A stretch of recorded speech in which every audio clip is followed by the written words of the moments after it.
할렐루야. 지금은 고난주간입니다. 우리가 고난주간을 보내고 있는 이 자리가 십자가를 향해서 한 발자국 더 깊이 나아가는 시간이 되기를 주님의 이름으로 축복합니다. 오늘 본문은 예수님의 공생의 마지막 밤을 다루고 있는 본문인데요.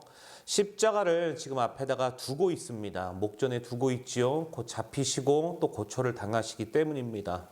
지금 주님께서는 그 자리 가운데에, 이 위태로운 자리 가운데에 사람이라면 누구나 피하고 싶고 사람이라면 누구나 가고 싶지 않은 그 길 목전에 어쩌면 두려움을 표현할 수 있고 어쩌면 가장 원하는 것들을 기억하면서 그 삶에서 찬란했던 때를 기억하며 살아가는 것이 이 시간, 마지막 시간일 수도 있겠지만 우리 주님께서는 그 자리를 그렇게 우리의 인간적인 사람의 시선이 아닌 주님께서 지금 오늘 이 자리에서는요, 제자들과 한 자리에서 아주 놀라운 장면을 우리에게 보여주고 있습니다. 여기에서는 인간의 욕심도 아니고 말씀이 육신의 모습으로 오셨지만 우리와 동등됨을 취하지 아니하시고 오히려 우리와는 다른 진짜 그리스도인 성도가 어떠한 삶을 살아가야 되는 것이고 무엇을 꿈꿔야 하는 것이며 어떤 것이 하나님께서 정말 성도에게 요구하시고 원하는 것인지를 예수님께서 마지막으로 제자들에게 보여주고 있습니다. 제자들에게 말씀하시는 오늘의 이 잡히시기 전 최후의 만찬의 이 자리에서의 모습은 어쩌면 참 제자도의 길을 우리에게 보여주고 있다라고 이야기할 수도 있습니다. 일단 예수님은 아무런 말씀 없이요, 오늘 이 자리에서 제자들이 있는 자리에서 일어나셔서 조용히 수건을 두르시고 제자들의 발을 씻기십니다. 누가 봐도 오늘의 교회에서 이 상황을 세족식이라고 이야기를 하죠. 그러나 이 장면은요, 단순히 세족식이 아니라 복음의 본질을 담고 있다. 그러한 제자들의 발 씻김의 현장이 아닐 수가 없다. 이렇게 또 이야기를 할 수가 있습니다. 그래서 제자들의 삶의 기준을 세우는 결정적인 순간이었다. 오늘의 본문을 통해 주님이 우리에게 가르쳐 주시는 참 제자도로 그리고 사랑, 섬김이 무엇인지 이 세 가지의 관점에서 우리가 본문으로 말씀을 나누고자 합니다. 첫 번째로 예수님은요, 끝까지 사랑하셨습니다. 오늘 본문 1절에서 5절까지의 말씀인데요. 오늘 본문 1절은 이렇게 시작하지요. 예수께서 자기가 세상을 떠나 아버지께로 돌아가실 때가 이른 줄 아시고 세상에 있는 자기 사람들을 사랑하시되 끝까지 사랑하시니라. 여러분, 예수님은 지금 십자가가 바로 앞에 있음을 누구보다도 잘 알고 있는 상황이에요. 배신할 제자 가룟 유다도 그 자리에 있고 예수를 부인할 대표를 가진 이 베드로도 있고, 여러분 어디 그것뿐입니까? 베드로는 적어도 예수님을 최후까지 기다리고 있었습니다. 참 저라면 베드로가 많이 억울할 것 같아요. 예수님을 부인했다. 이것으로 말미암아 많은 사람들에게 예수를 배신한 사람이라고 낙인이 찍혀버렸지만, 그런데 여러분 그거 아십니까? 베드로는 그래도 마지막 자리까지 있었지. 나머지 제자들은 다 도망갔습니다. 오히려 그 나머지 제자들보다는 마지막까지 그래도 자리를 지켰던 베드로가 더 낫지 않았나. 우리가 베드로에게 다른 평가를 좀 내렸으면 어떨까라는 생각도 해봅니다. 자, 중요한 건 이렇게 예수님을 팔 자, 예수님을 부인할 자, 부인하기 이전에 도망갈 자, 지금 그 제자들과 함께 있는 겁니다. 그러니까 어디 하나 내 편이 없는 상황 가운데서 예수님께서는요, 그런데도 불구하고 제자들의 발을 씻기고 계세요. 발을 씻기십니다. 여러분 이거 가능한 일입니까? 여러분 이 말씀이 지금 와 닿습니까? 우리가 본문을 너무나도 잘 알고 있잖아요. 예수를 팔자 가룟 유다가 있습니다. 거기에요, 예수를 부인할 베드로도 있습니다. 부인하기 이전에 다 도망갔던 제자들까지도 있습니다. 어디 하나 내 편이 없는데 예수님께서는요, 그들의 발을 그래도 씻겨주고 계세요. 당시 여러분 유대 사회에서 발을 씻기는 것은요, 종의 역할입니다. 하인의 역할이죠. 하인 중에서도 가장 낮은 위치에 있는 그런 자가 발을 씻기는 일을 했습니다. 그런데 만왕의 왕이시자 신중의 신이신 예수님께서 제자들의 발을 씻기기 위해 허리춤에 수건을 두르셨다라는 것. 여러분, 이거요, 하인 중에서도 가장 낮은 하인의 위치까지 본인을 떨어뜨리셨다라는 거예요. 여러분, 놀랍지 않습니까? 여러분, 생명을 살리는 길에 있어선 자기 자신의 위치가 신이어도 신의 위치를 버리시겠다라는 거 아니겠습니까? 여기까지 낮아지시겠다. 여기까지 낮아져서 너희들을 섬기겠다. 사실 이 모습이에요. 여러분, 저는 이 장면에서 떠오른 게요, 마가복음 10장 45절입니다. 예수님께서 이 땅에 오신 분명한 목적성을 가지고 제자들에게 내가 왜 왔는지, 세상 사람들에게, 오늘을 살아가는 우리들에게 예수 그리스도께서 왜 이 땅에 오시고 십자가를 지셨는지 명확하게 그분의 아젠다를 말씀하고 계시는 본문이라고 저는 확신합니다. 그 본문은 이렇게 말씀해요. 인자가 온 것은 섬김을 받으려 함이 아니라 도리어 섬기려 하고 자기 목숨을 많은 사람의 대속물로 주려 함이니라. 할렐루야. 여러분, 무슨 말씀인지 아시겠습니까? 예수님의 섬김의 최고의 모습은 결국 여러분, 저와 여러분을 사랑하다 못해 우리를 섬기다 못해 최후에 섬긴 그 자리가 바로 십자가의 자리라는 거예요. 십자가의 죽으심이었죠. 죄인인 사람을 살리기 위해 말씀이 곧 육신이 되어 우리 가운데 오시어서 섬김의 끝을 보여주셨던 그 사랑이 바로 예수 그리스도의 십자가의 사랑입니다. 여러분, 지금 그 주님께서 오늘 저와 여러분에게 요구하시는 게 있어요. 바로 끝까지 사랑하라. 끝까지 사랑하는 것. 여러분, 이게 참 제자도입니다. 지금 이 말씀은 단순히 저와 여러분이 좋아하는 사람, 마음에 드는 사람을 가슴에 흠모하는 감정적인 사랑으로 끝까지 사랑하라는 게 아니에요. 그 감정을 그대로 가지고 행동으로, 액션으로 나아가라는 것이죠. 그러니까 말뿐인 사랑이 아니라 행동까지 수반하는 그 사랑이 바로 끝까지 사랑하는 예수 그리스도의 사랑이다. 이것을 우리에게 요구하고 계시는 겁니다. 계산 없이, 조건 없이 사랑하라는 뜻이기도 하지요. 여러분, 그런데 어떻습니까? 성도가 이렇게 살아간다는 것. 내가 주를 믿고 주의 말씀대로 따라 살아가겠습니다. 제자도를 주의 성령을 의지하여 꼭 살아가겠습니다.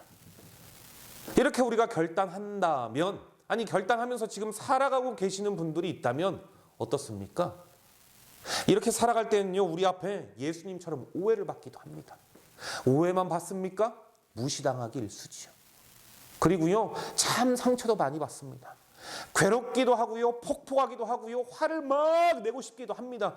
그런데 그럴 수가 없어요. 내 안에 예수가 있으니까. 막 폭포하고 미치겠는데 그럴 수가 없습니다. 왜? 내 안에 예수가 들어와 버렸습니까? 들어와 버렸습니까? 그러함에도 불구하고 여러분, 이렇게 살아가는 것, 예수님처럼 오해받을 수 있고 상처받을 수도 있지만, 그러함에도 불구하고 분명한 것은 끝까지 사랑하는 자가 결국은 제자라는 사실만큼은 분명히 잊지 않기를 주님의 이름으로 권면합니다. 또한 이 길이 바로 오늘 저와 여러분에게 요구하시는 예수님의 참 제자의 길임을 믿으시길 바랍니다. 그래서 바라기는 여러분의 가정에서나 배우자 혹은 자녀들에게 나는 끝까지 사랑하는 자로 살아가고 있는지, 섬김의 수건을 교회와 세상을 위해 언제든지 허리춤에 둘러 삶의 작은 일 하나에서까지도 내가 그들의 발을 닦아줄 수건을 허리춤에 두르고 있는지, 여러분, 우리 자신을 한 번쯤 성찰해 볼 수 있기를 다시 한번 권면을 드립니다. 둘째로 제자는요, 씻김을 받아야 된다는 건데요, 6절에서 11절의 내용이 그렇지요. 베드로가 말합니다. 주님, 제 발 절대로 씻지 못합니다. 그랬더니 주님이 뭐라고 하십니까? 그렇다면 너와 내가 무슨 상관이 있느냐? 상관없다. 여러분, 사실 베드로요, 이해가 가죠. 제가 존경하는 목사님들이 있는데 그 목사님들이 나 목사 이리 와보게, 오늘 밥 먹고 다 갑자기 오셔가지고 자네 발을 좀 씻겨야 되겠네. 내가 그렇게 씻겨주고 싶네. 그러면 어떤 제자가 존경하는 스승 앞에서 나의 가장 더러운 발을 씻도록 내버려 두겠습니까? 그렇게 못하지요. 그런데 여러분, 이것은요, 인간적인 시각이에요. 저와 여러분들이 보이는 것만 보고 믿고 그것을 그대로 말하는 여러분 세속적인 관점이죠. 주님의 지금 이 발 씻음의 중심에는요, 영적인 의미가 담겨져 있다라는 거예요. 보이는 세상 너머에 있는 영적인 의미, 곧 저와 여러분의 정결함을 행동으로 말씀해주고 있습니다. 뭐라고 말씀합니까? 목욕한 자는 발밖에 씻을 필요가 없다. 맨 처음에는 주님 그럴 수 없습니다. 그런데 너와 내가 무슨 상관이 있느냐. 그리고 나서 베드로는 말하죠. 주님 뭐 이것저것 다 씻어 주십시오. 그랬더니 베드로가 하는 말이요. 아니 예수님께서 하는 말이요. 목욕한 자에게는 더 이상 발밖에 씻을 곳이 없는데 어떻게 하니? 무슨 말입니까? 죽을 죄에서 영원한 영생을 얻은 우리는 살아가면서 날마다 예수 그리스도를 믿지만 그러함에도 불구하고 자범죄, 소소한 죄들을 계속 짓는다라는 거예요. 아니 정정하겠습니다. 소소한 죄는 아니지요. 주님께서 가장 싫어하시는 주님과 반대급부로 설 수밖에 없는 그 죄인의 모습으로 날마다 빠질 수밖에 없는데 그때마다 우리는 우리의 발을 씻어야 된다. 우리의 몸은 예수 그리스도의 십자가로 말미암아 구원함을 얻었으니까 이제 우리가 목욕을 했다면 주의 그리스도의 보혈로 씻음을 받았다면 우리가 해야 될 것은 이제 발 씻음이라는 거예요. 그게 바로 회개죠, 회개. 주님은 지금 베드로에게 그 말씀을 하고 있는 겁니다. 여러분, 우리의 마음과 생각이 주님을 너무 사랑하지만 더러워질 때가 왕왕 있고 종종 있는 게 아니라 날마다 있습니다. 교만하기는 왜 그리도 교만한지, 마치 승자의 아량으로 내가 그냥 참는다 이런 식으로 넘어갑니다. 여러분, 그런 거였다면 우리 주님께서 우리를 참아주는 것도 한계가 분명히 있겠지요. 여러분, 우리가 더러워지기만 하면 다행이지만 기분 나쁠 때도 있고 수치도 당하고요, 상처도 받습니다. 그럼에도 불구하고 우리 주님은 저와 여러분이 매일의 삶에서 말씀과 기도를 통해 저와 여러분의 발이 씻겨지기를 누구보다도 원하고 계세요. 누구보다도 원하고 계시는 게 바로 우리 주님입니다. 여러분, 그래서 제가 늘 말씀드리는 거예요. 성경을 읽어라. 우리 주님은 말씀과 기도로 우리의 발이 씻어지기를 원하시는 분이니까 뭐라고요? 기도만으로 씻는 게 아니라 말씀을 통해 먼저 주님을 만나고. 여러분, 늘 말씀드립니다. 말씀은요, 내가 문자적으로 활자를 읽는 것으로 끝나지 않습니다. 그것을 읽음으로 말미암아 성경의 지식이 얼마나 충만한가를 따지라고, 읽으라고 말씀드리는 게 아닙니다. 우리가 성경을 펴고 성경을 읽는 그 순간 나와 하나님이 만나는 1대1의 순간이라는 사실을 잊지 않기를 바랍니다. 여러분, 성경을 펼쳐놓고 성경을 읽잖아요. 주님께서 나에게 다가오시는 순간이에요. 저는 그걸 확실히 믿습니다. 여러분, 그러니 내가 하나님을 만나고 하나님의 말씀을 듣고 하나님의 말씀을 읽으니 내가 내 죄가 안 보일래야 안 보일 수가 없습니다. 그런 자, 하나님의 거룩함 앞에 회개할 기도, 회개가 당연히 나올 수밖에 없는 것이죠. 그래서 주님께서는요, 말씀을 가까이 하면서 기도로 말미암아 우리의 더러워진 발을, 우리의 죄를 씻어주기를 바라세요. 원하고 계세요. 그러니 여러분, 하루를 마무리하면서 짧게라도 회개하는 시간을 꼭 가지시기를 주님의 이름으로 축복합니다. 말씀을 가까이 하십시오. 성경을 읽으면 하나님을 만납니다. 할렐루야. 마지막으로 세 번째, 본을 보여주시는 주님의 명령인데요. 12절에서 20절까지의 말씀이 그래요. 예수님께서는 제자들의 발을 다 씻기신 후에 이렇게 말씀하십니다. 15절입니다. 내가 너희에게 행한 것 같이 너희도 행하게 하려 하여 본을 보였노라. 여러분, 지금 예수님께서 제자들에게요, 뭐라고 말씀하십니까? 내가 본을 보였다. 본을 보였다. 여러분, 이게 뭐예요? 제자들에게 지금 너희들 감동받아. 내가 이렇게까지 했는데, 내가 너희들의 스승인데, 그러니 얼마나 감동이야. 이거 이야기하고 있는 게 아니라는 것쯤은 우리 너무나도 잘 알고 있습니다. 감동받으라고 하신 말씀이 아니라 오늘을 살아가는 저와 여러분이 따라해야 하는 행동이라고 말씀을 하시면서 본을 보여주셨어요. 아니, 본을 보이시면서 우리에게 말씀하고 계세요. 무엇을 따라야 하느냐? 그렇다면 성도가 서로가 서로의 발을 씻어주는 자가 되어야 한다. 예수로 살아갈 수밖에 없는 예수로 사는 교회 성도 여러분, 이것은요 선택이 아닙니다. 예수님을 나의 구주로 믿는 성도라면 우리 모두가 반드시 실천해야 할 예수님의 본이에요. 본. 그리고 20절에 이렇게 말씀하죠. 내가 보낸 자를 영접하는 자는 나를 영접하는 것이요. 무슨 말씀일까요? 여러분은 이 말씀을 또 어떻게 이해하고 계십니까? 분명한 것은 예수님의 제자는요 결국 세상 속으로 보내진다는 거 아니겠습니까? 그래서 저와 여러분은 곧 성도는 예수님의 대사다. 예수님의 대사라는 사실을 여러분 꼭 삶에서 기억하시길 바랍니다. 그러면요 함부로 할 수가 없는 거예요. 어떻게 남에게 함부로 합니까? 내가 예수 믿는데 어떻게 함부로 해요? 저 사람이 내가 예수 믿는 거 아는데 어떻게 함부로 해요?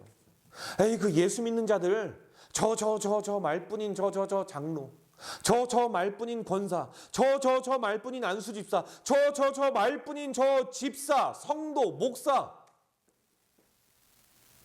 여러분, 행여나 나의 직분을 알고 있어도 세상이 욕할 뻔한데 내가 말하지 않아도 이러한 본을 보여주신 예수 그리스도의 삶을 따라간다면 확실한 것은 세상은 예수의 향기를 나로 말미암아 분명히 맡게 된다는 겁니다. 왜? 나는 예수의 대사니까. 안 맡을래야 안 맡을 수가 없는 거죠. 안 맡을래야 안 맡을 수가 없습니다. 예수님의 대사인 저와 여러분에게 오늘 우리 주님께서 요구하신 것은요 두 가지입니다. 첫째, 세상에게 예수님을 보여주려면 우리 서로가 서로의 발을 씻겨야 한다는 것. 둘째, 성도인 우리가 예수님의 본을 따라 살아야 한다는 것. 여러분, 이게 정말 중요하지 않습니까? 성도가 섬김의 자리로 나아갈 때 결국 세상은 저와 여러분을 통해 예수 향기를 맡을 수 있고 언제 맡게 될지는 모르겠지만 묵묵히 주님만을 의식하며 나아갈 때 그 자가 바로 17절에서 말씀하고 있는 복 있는 성도임을 확실히 믿으시길 바랍니다. 바라기는 여러분의 삶에서 섬김에 도전해 보시길 바랍니다.